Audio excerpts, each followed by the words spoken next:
Michael Hart, the American author of the wide-selling book, The 100, a ranking of the most influential persons in history, chose Prophet Muhammad to be at the top of the list. He said, "My choice of Muhammad to lead the list of the world's most influential persons may surprise some readers and may be questioned by others. But he was the only man in history who was supremely successful on both the religious and secular levels. It is this unparalleled combination of secular and religious influence which I feel entitles Muhammad to be considered the most influential single figure in human history." أشرف الأعراب والعجم خير من يمشي على قدمه. Many international intellectuals were impressed with Prophet Muhammad's personal qualities and expressed it in their writings.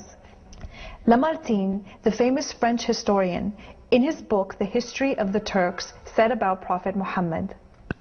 "If greatness of purpose, smallness of means, and outstanding results are the three criteria of human genius,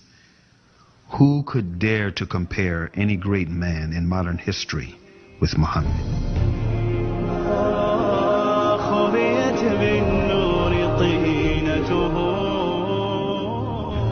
Mahatma Gandhi, the spiritual leader of the Indian independence movement and the pioneer of resistance through mass civil disobedience, said about Prophet Muhammad, peace be upon him, "I became more than convinced that it was not the sword that won a place for Islam in those days in the scheme of life. It was the rigid simplicity, the utter self-effacement of the Prophet, the scrupulous regard for pledges, his intense devotion to his friends and followers, his intrepidity, his fearlessness,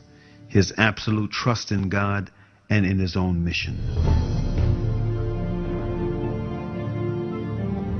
Wolfgang Goethe, one of the key figures of German literature and one of the most famous European poets, who was also a painter, humanist, scientist, and philosopher, said about Prophet Muhammad,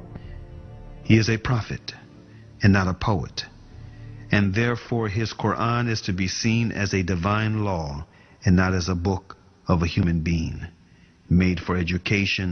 or entertainment." أشرف الأعراب والعجم خير من يمشي على قدمه باسط المعروف جامعة صاحب الإحسان